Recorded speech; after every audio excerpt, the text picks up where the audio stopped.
नमस्कार, मैं हूं आपके साथ योगिता वाजपेयी। सुबह सवेरे में आपका स्वागत है और चलिए शुरुआत करते हैं बड़ी खबर से। भोपाल से इस वक्त की बड़ी खबर, आज से विधानसभा का मानसून सत्र, 15वीं विधानसभा का ये अंतिम सत्र होगा। 15 जुलाई तक मानसून सत्र चलेगा। सरकार को घेरने के लिए विपक्ष ने रणनीति बना ली है। 9:30 बजे विधानसभा परिसर स्थित मंदिर प्रांगण में पौधारोपण होगा। इसके बाद सुबह 10:30 बजे कार्य मंत्रणा समिति की बैठक होगी और वहीं 11 बजे से विधानसभा की कार्यवाही शुरू होगी। तो मध्य प्रदेश विधानसभा का मानसून सत्र आज से शुरू हो रहा है। 15वीं विधानसभा का ये अंतिम सत्र होगा। बता दें 15 जुलाई तक मानसून सत्र चलेगा और इस दौरान सरकार को घेरने के लिए विपक्ष ने रणनीति भी बना ली है। 9:30 बजे विधानसभा परिसर स्थित मंदिर प्रांगण में पौधारोपण किया जाएगा। बता दें इसके बाद 10:30 बजे कार्य मंत्रणा समिति की बैठक आयोजित की गई है और वहीं 11 बजे से विधानसभा की कार्यवाही शुरू होगी। ज्यादा जानकारी के लिए हमारे विशेष संवाददाता अनुराग मालवीय हमारे साथ जुड़ गए। अनुराग, आज से विधानसभा का मानसून सत्र शुरू होने वाला है। क्या कुछ मुद्दे ऐसे होंगे जो आज विपक्ष उठाने वाला है? देखिए, आज बहुत सारी तैयारियां हैं, क्योंकि पहले सत्र के पहले आज सबसे महत्वपूर्ण रहेगा सर्वदलीय बैठक। कई सारे ध्यान आकर्षण प्रस्ताव है जिस पर चर्चा की मांग है। बीच में शून्यकाल में चर्चा की मांग है, लेकिन जो महत्वपूर्ण है वो रहेगा जो आदिवासियों पर अत्याचार की 2 से 3 घटनाएं हुई हैं पिछले एक हफ्ते में, उसको जरूर कांग्रेस एक बड़ा मुद्दा बनाएगी। क्योंकि कल भी हमने देखा था कांग्रेस ने पैदल मार्च किया था, कमलनाथ राज्यपाल के पास उस संदर्भ में पहुंचे थे। सिर्फ इतना नहीं है, इसके अलावा बहुत सारे मुद्दे हैं। खासतौर पे महंगाई को लेकर कांग्रेस एक बड़ा मुद्दा इस बार बनाएगी।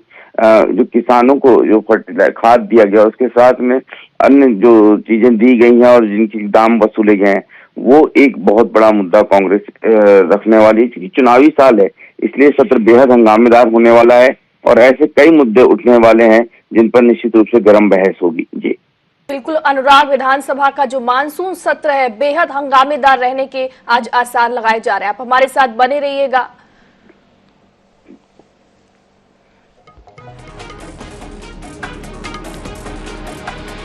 तो विधानसभा का मानसून सत्र आज से शुरू हो रहा है। पहले विधानसभा का ये सत्र बता दें 10 जुलाई से शुरू होना था, लेकिन अब ये सत्र 11 जुलाई से लेकर 15 जुलाई तक चलेगा। विधानसभा सत्र की पुनरीक्षित अधिसूचना विधानसभा सचिवालय ने जारी कर दी है और इस 5 दिवसीय विधानसभा सत्र में काफी हंगामे होने के आसार हैं। इस 5 दिवसीय विधानसभा सत्र के दौरान बता दें सीधी के पेशाब कांड की भी गूंज रहेगी।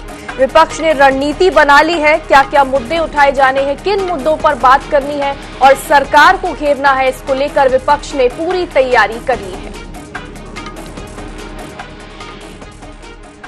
और इधर भोपाल से एक और बड़ी खबर, शिवराज कैबिनेट की बैठक आज सुबह 9:30 बजे विधानसभा में ये बैठक होगी। कैबिनेट की बैठक विधानसभा सत्र की शुरुआत से पहले ये बैठक होगी। कई प्रस्तावों को इस दौरान मंजूरी मिल सकती है। कैबिनेट की मंजूरी विधानसभा में ही कार्य मंत्रणा समिति की बैठक भी होगी। तो विधानसभा सत्र शुरू होने से पहले ये अहम बैठक शिवराज कैबिनेट की होने वाली है, जिसमें कई प्रस्तावों को मंजूरी भी मिल सकती है। हमारे साथ अनुराग बने हुए। अनुराग, क्या कुछ ये इस बैठक में मुद्दे उठाए जाएंगे, क्या कुछ रणनीति बनाई जाएगी?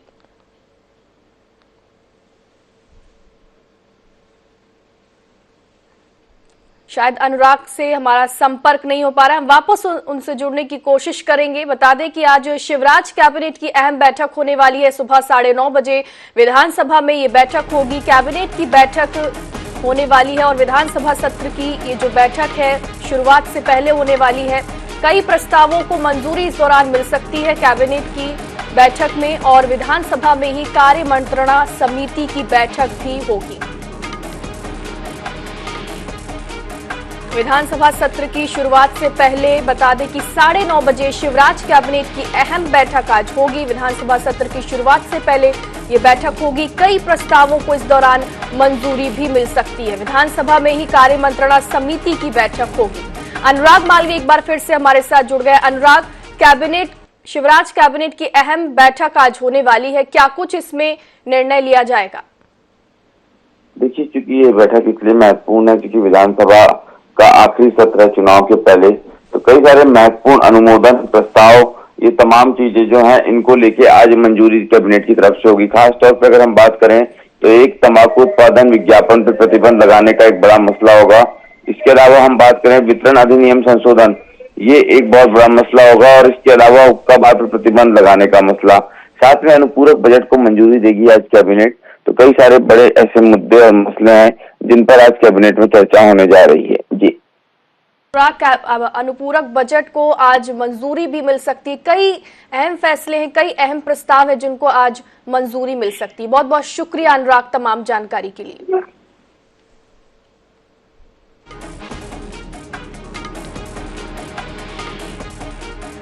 और मध्य प्रदेश विधानसभा के मानसून सत्र को लेकर विधानसभा अध्यक्ष गिरीश गौतम ने सोमवार को विधानसभा सदन का निरीक्षण किया और इस दौरान उन्होंने 11 से 15 जुलाई तक चलने वाले सत्र को लेकर जानकारी दी।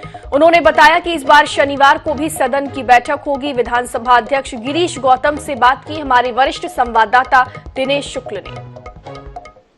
मध्य प्रदेश विधानसभा का मानसून सत्र कल से शुरू होने वाला है। हमारे साथ हैं विधानसभा अध्यक्ष गिरीश गौतम जी।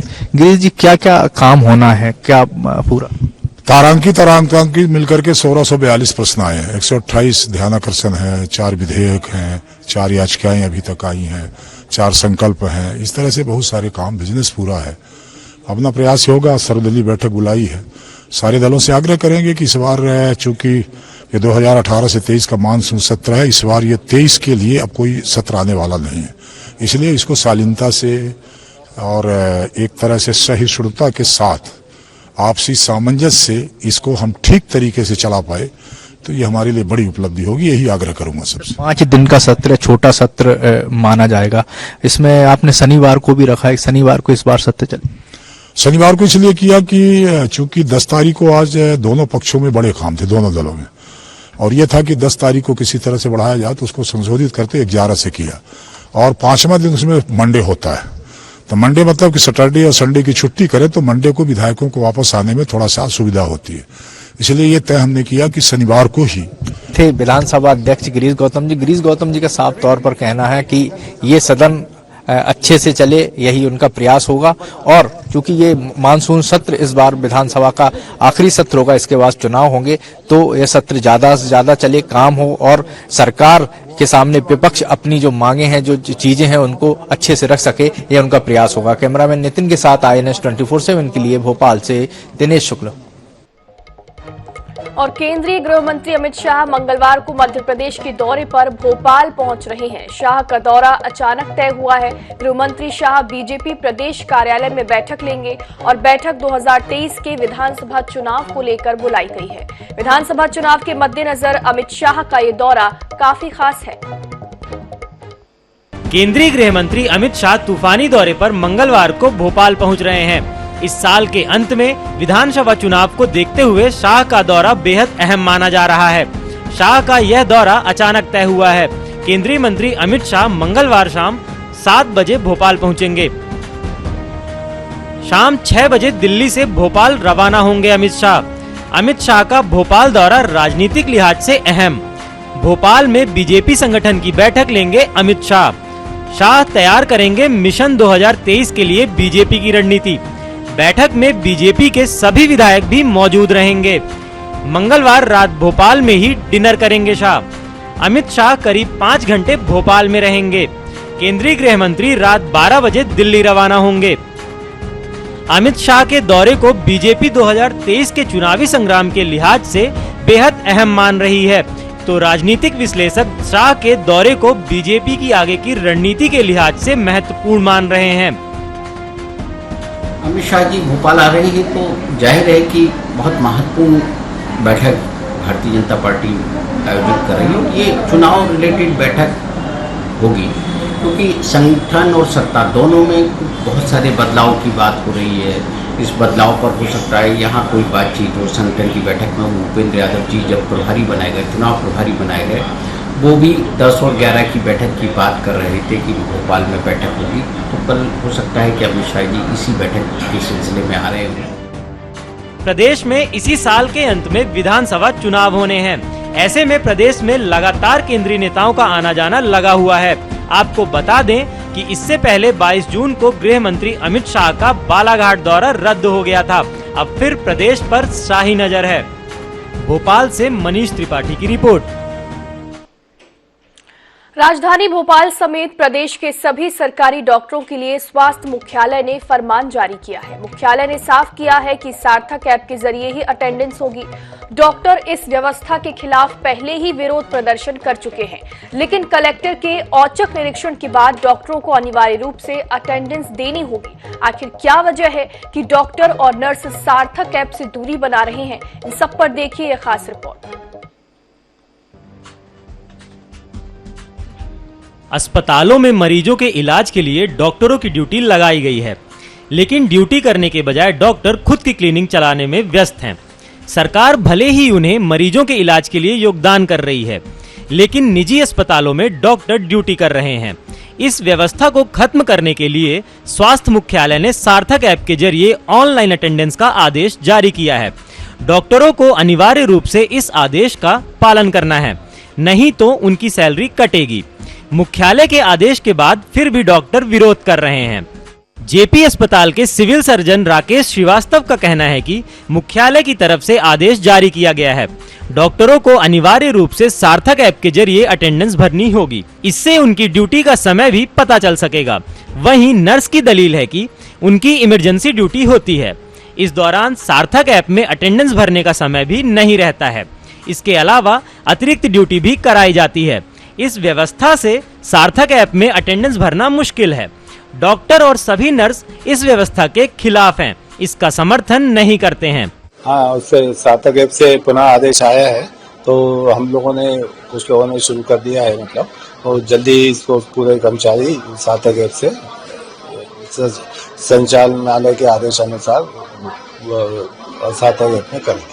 बिल्कुल उसके समर्थन में नहीं है, क्योंकि हम लोग इमरजेंसी ड्यूटी करते हैं, तो हमारा जो ड्यूटी टाइम है वो बिल्कुल टाइम में बंधा हुआ नहीं है। कभी हमसे ज्यादा काम करवाया जाता है, टाइम के अतिरिक्त रोका जाता है, तो उन सब चीजों की तो वहाँ पे किसी तरह की कोई एंट्री नहीं होती है। तो हम लोग टोटली इसके विरोध में हैं। जिस व्यवस्था के खिलाफ जेपी अस्पताल सहित प्रदेश भर के डॉक्टर विरोध कर रहे हैं, उसकी पोल पिछले दिनों कलेक्टर आशीष सिंह के निरीक्षण के बाद खुल गई। कलेक्टर जेपी अस्पताल के निरीक्षण करने के लिए गए थे। यहाँ मौजूद 20 से अधिक डॉक्टर नदारद थे।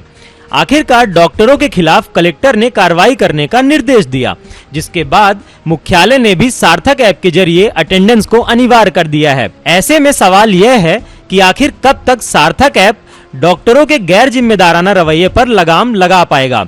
INS 24/7 के लिए भोपाल से सनी मालवीय की रिपोर्ट। चलिए अब खबरों में आगे बढ़ते हैं। गौरव भाटिया को भाजपा ने मध्य प्रदेश मीडिया का जिम्मा सौंपा है और इसके साथ ही प्रेम शुक्ला और गुरु प्रकाश पासवान भी चुनाव तक मध्य प्रदेश में डेरा डाले रहेंगे। मतलब साफ है कि पूरे इलेक्शन के दौरान मीडिया मैनेजमेंट केंद्र की टीम संभालेगी और इससे पहले चुनाव प्रभारी की जिम्मेदारी भी केंद्रीय मंत्रियों को दी जा चुकी है। मध्य प्रदेश सहित 5 राज्यों में इसी साल होने वाले विधानसभा चुनावों को लेकर बीजेपी पूरी तरह सक्रिय है। केंद्रीय नेतृत्व ने संगठनात्मक जमावट तेज कर दी है। मध्य प्रदेश में पहले केंद्रीय मंत्री भूपेंद्र यादव को चुनाव प्रभारी और अश्विनी वैष्णव को सह प्रभारी बनाया गया। दोनों मंत्रियों के बाद मीडिया मैनेजमेंट के लिए बीजेपी ने प्रदेश में 3 राष्ट्रीय प्रवक्ताओं को जिम्मेदारी दी है। गौरव भाटिया, प्रेम शुक्ला और गुरु प्रकाश पासवान को विधानसभा चुनाव तक के लिए MP मीडिया का प्रभारी बनाया गया है। अब मुद्दों को लेकर केंद्र और राज्य की मीडिया टीम बात करेगी। टीम रोज वर्चुअल मीटिंग में मुद्दे तय करेगी। टीम तय करेगी कौन से राष्ट्रीय मुद्दे MP में उठाए जाने हैं, प्रदेश के कौन से बड़े मुद्दे राष्ट्रीय स्तर पर उठ सकते हैं। MP की मीडिया टीम में भी इशू स्क्रीनिंग के लिए एक ग्रुप बनेगा। इस ग्रुप में शामिल मीडिया टीम के सदस्य रोज मुद्दे तय करेंगे। गौरव भाटिया चुनाव के आखिरी 1 महीने भोपाल में रहेंगे। प्रेम शुक्ला को दी गई है इंदौर संभालने की जिम्मेदारी। गुरु प्रकाश पासवान को ग्वालियर में किया गया है तैनात। प्रदेश के एक प्रवक्ता की जबलपुर, सागर, रीवा में तैनाती होगी। आने वाले चुनाव के लिए मीडिया विभाग की जिम्मेदारी केंद्रीय टीम को दिए जाने पर बीजेपी का कहना है कि पार्टी शुरू से ही केंद्रीय नेतृत्व और राज्य का नेतृत्व समन्वय से काम करते हैं। वहीं कांग्रेस का कहना है कि प्रदेश बीजेपी के हाथ से मध्य प्रदेश निकल गया है। जो हमारे वरिष्ठ और केंद्रीय नेतृत्व ने हमसे उम्मीद की है कि अब की बार 200 पार, उसको लेकर निश्चित ही हमारा प्रत्येक कार्यकर्ता संकल्पित है। जो हमें केंद्र सरकार ने, प्रदेश सरकार ने लिंक दिया है, जो हमें लक्ष्य दिया है, उसको लेकर निश्चित रूप से हम संकल्पित हैं। प्रत्येक कार्यकर्ता ने मुट्ठी मींच कर संकल्प लिया है कि अब की बार 200। सीधे तौर के ऊपर मध्य प्रदेश बीजेपी के हाथ से निकल गया है। बीजेपी की सरकार ने है कोई काम किए नहीं है। चेहरे जो हैं उनसे जनता ऊब चुकी है। शिवराज जी का चेहरा जनता देखना नहीं चाहती है। 2018 में भी बाहर किया था, लेकिन अब कितना ही केंद्रीय नेतृत्व आ जाए, वो ये बात भी याद रखें कि केंद्र की जो नीतियां हैं, चाहे कमर तोड़ महंगाई की बात हो, ओवर टैक्सेशन जीएसटी की बात हो, चाहे बेरोजगारी के हर तरफ बढ़ने की बात हो, केंद्र सरकार की नीतियां भी कहीं ना कहीं जिम्मेदार है। 2023 की जंग के लिए बीजेपी रणनीतिक और संगठनात्मक जमावट में जुटी है। लगातार केंद्रीय नेताओं को जिम्मेदारी मिलने का संकेत साफ है कि इस बार चुनाव की कमान केंद्रीय नेतृत्व के हाथ में रहेगी। चेहरे को लेकर भी चर्चा है कि इस बार मोदी के चेहरे पर ही बीजेपी चुनावी संग्राम में उतरेगी। भोपाल से मनीष त्रिपाठी की रिपोर्ट। इधर कांग्रेस विधायक और जयस नेता डॉक्टर हीरालाल अलावा ने मध्य प्रदेश में आदिवासियों पर अत्याचार के मामलों पर राष्ट्रपति और राज्यपाल से इस्तीफा मांगा है। अलावा ने कहा है कि राष्ट्रपति और राज्यपाल आदिवासी समाज से आते हैं और इसके बावजूद देश के असली मालिक आदिवासियों के हितों की अनदेखी हो रही है। अलावा से बात की हमारे संवाददाता दिनेश शुक्ल ने। नेता हीरालाल अलावा ने राष्ट्रपति और राज्यपाल का इस्तीफा मांगा है। हमारे साथ हैं हीरालाल जी। हीरालाल जी, आपने इस्तीफा मांगा है राज्यपाल और राष्ट्रपति का, आदिवासी हैं दोनों। मध्य प्रदेश में आए दिन आदिवासियों पर बर्बरता की हदें पार हो रही है। सीधी कांड में जो एक देश के आदिवासी के ऊपर, देश के मालिक के ऊपर, देश के मूल निवासी के ऊपर मुता गया, उसके बाद 2 दिन बाद इंदौर में घटना हुई। तो मध्य प्रदेश में महामहिम राज्यपाल महोदय जो आदिवासियों के एक संवैधानिक संरक्षक है, महामहिम राष्ट्रपति महोदया भी आदिवासी समाज से है, उसके बावजूद भी अगर ये घटनाएं हो रही है और वो रोक पाने में असमर्थ है, तो हमने कहा है कि अगर समाज के ऊपर बर्बरता होने के बावजूद भी संवैधानिक पदों पर बैठे हुए हमारे संवैधानिक संरक्षक आदिवासियों को सुरक्षा और संरक्षण नहीं दिला पा रहे, तो ऐसे पदों पर उनको रहने का कोई अधिकार नहीं, उन्हें अपने पदों से इस्तीफा दे देना चाहिए। हमने मांग करी है और हम मध्य प्रदेश सरकार से भी मांग करते हैं, केंद्र सरकार से मांग करते हैं कि आज मध्य प्रदेश में आदिवासियों पर बर्बरता की हदें पार हो रही है और इसको रोकने के लिए सख्त कदम उठाना चाहिए। आज राज्यपाल से मिले थे आप लोग, आपका प्रतिनिधिमंडल मिला था कमलनाथ जी के नेतृत्व में, क्या बात हुई, क्या महामहिम राज्यपाल महोदय से मध्य प्रदेश में जो हाल ही में जो घटनाएं हुई है, सीधी में इंदौर में जो बर्बरता पूर्वक आदिवासियों के ऊपर घटनाएं घटित हुई है, तो हमने मांग करी है कि ऐसी घटनाएं का पुनरावृत्ति न हो, इनको रोका जाए। उसके लिए सख्ती से मध्य प्रदेश सरकार को निर्देश दिया जाए, महामहिम राष्ट्रपति जी को रिपोर्ट सौंपी जाए कि आदिवासियों के ऊपर बर्बरता की हदें पार हो रही, इनको रोकने के लिए सख्त कदम उठाए। इसी संबंध में उनको सख्त कदम उठाए। साफ तौर पर हीरालाल अलावा कहना है कि राष्ट्रपति जो है वो भी आदिवासी वर्ग से आती हैं, राज्यपाल हैं वो भी आदिवासी वर्ग से आते हैं, लेकिन उच्च पदों पर बैठने के बाद भी आदिवासियों के साथ अत्याचार के मामले थम नहीं रहे हैं, इसलिए उन्हें इस्तीफा दे देना चाहिए। कैमरामैन नितिन के साथ INS 24/7 के लिए भोपाल से दिनेश शुक्ल। और इस बीच भोपाल से बड़ी खबर, प्रदेश में 6 जिलों के कलेक्टरों का तबादला। अभय अरविंद बेडेकर अलीराजपुर के कलेक्टर बने हैं, वहीं संदीप कुमार माकिन दतिया के कलेक्टर बने हैं। बता दें श्योपुर के कलेक्टर बने हैं संजय कुमार, वहीं टीकमगढ़ कलेक्टर होंगे अवधेश शर्मा। सुभाष कुमार द्विवेदी अशोकनगर के कलेक्टर होंगे, वहीं राघवेंद्र सिंह आगर मालवा के कलेक्टर बने हैं। सामान्य प्रशासन विभाग ने आदेश जारी किए हैं। तो चुनाव से ठीक पहले प्रशासनिक फेरबदल किए गए हैं। बता दें कि 6 जिलों के कलेक्टरों का तबादला किया गया है। मध्य प्रदेश के 6 जिलों में कलेक्टर बदले गए हैं। सामान्य प्रशासन विभाग ने आदेश जारी किए हैं। और अब बात सिवनी की। जिले के वन परिक्षेत्र छपारा में वन विभाग की टीम ने बड़ी कार्रवाई करते हुए पेंगोलिन के 5 तस्करों को गिरफ्तार करने में सफलता हासिल की है। वन विभाग ने आरोपियों से एक जिंदा पेंगोलिन भी बरामद किया है। दरअसल वन विभाग की टीम ने मुखबिर की सूचना पर यह पूरी कार्रवाई को अंजाम दिया है। पकड़े गए आरोपी कुछ लोगों के साथ मिलकर पेंगोलिन का सौदा कर रहे थे और इसी दौरान वन विभाग की टीम ने उन्हें धर दबोचा। तो पेंगोलिन के 5 तस्कर गिरफ्तार किए गए हैं। उनके कब्जे से एक जिंदा पेंगोलिन भी बरामद किया गया है। वन परिक्षेत्र छपास का ये पूरा मामला बताया जा रहा है, जहां पर 5 तस्करों को गिरफ्तार किया गया है। आगे देखेंगे छत्तीसगढ़ की खबरें।